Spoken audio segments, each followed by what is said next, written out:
NBA injury alert, guys. We're going to go over Victor Wembanyama's calf strain and how it's going to affect this season. My name is Dr. Marco Lopez, Doctor of Physical Therapy and Certified Strength and Conditioning Specialist and co-founder of the Basketball Doctors. So let's jump into Victor's injury. So they reported it was a left calf strain. So when it comes to a calf strain, we first need to understand the anatomy. So the calf is composed of two main muscles. It's actually three, but the two main ones that everyone talks about is the gastroc muscle and also the soleus muscle. The gastroc muscle is the big calf muscle that goes above the back of your knee, and the soleus stops right below your knee, and they both insert into the Achilles tendon. And that Achilles tendon is responsible for you lifting your heel off the ground. So think about, let's say if you're walking, you want to do a calf raise, that Achilles tendon, those calf muscles are responsible for doing that function. And this is very important because when it comes to basketball, we're always jumping off the ball of our foot, running off the ball of our foot, stopping, pushing off. So we need that calf musculature to allow that to push off and create that force. Not only to create force, but the soleus muscle and the gastroc muscle are also very important in absorbing force when you're landing from a jump or whenever you're squatting down. Anytime you do any eccentric motion, that calf musculature plays a huge role as well.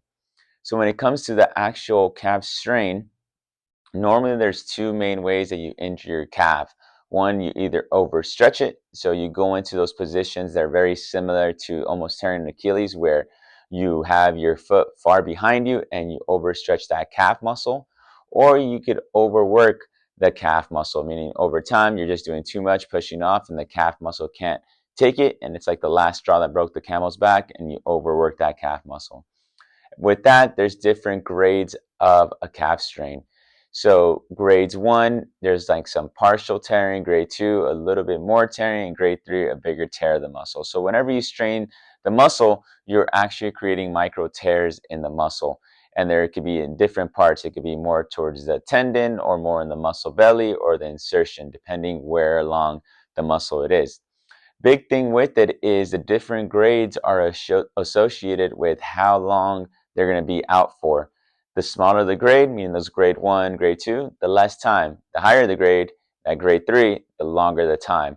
However, when it comes to these calf strains, these are very tricky because like other muscles, whenever you strain a muscle, normally in the first 2 weeks back, when you get back to playing, you restrain it. This is very common with hamstring injuries. That's why you saw recently with Jalen Green, his first week back, he restrained his hamstring.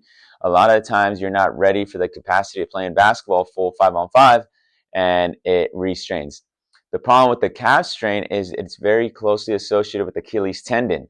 So sometimes when the calf muscle isn't at its full capacity, the Achilles tendon might be taking the toll. It might increase your risk for an injury in the Achilles tendon. And then we've seen this in the past with Kevin Durant when he injured that calf. Then we also seen this with Tyrese Halliburton in the playoffs. But the big thing is this calf needs to be really strong in order to get back and making sure it's, not only strong, but also have its flexibility and the Achilles tendon being strong enough to get back into running, jumping, cutting, and doing all those activities that basketball needs to be done. Big thing with this injury early on in the rehab, big things are you want to ice compression and then get some slight movement, but we also don't want to overstretch the calf muscle early on. So really not sometimes shortening up your stride length when walking is going to limit the stress on the calf muscle because we want to protect it early on and then slowly start loading it. Big thing with this is we're going to have to see his calf being as strong as his other calf and also having pain-free jumping, pain-free running, and just slowly ramp it up. I think he's going to be out several weeks. They want to make sure he's really good. Remember Luka Doncic last year when he got traded from the Mavericks to the Lakers, he was out for an extended amount of time with that calf strain. It's because you want to make sure that calf is really ready. You don't want to go back too early and put the athlete at risk for that Achilles tendon injury.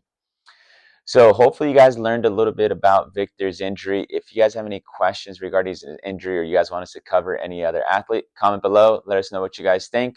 Share this video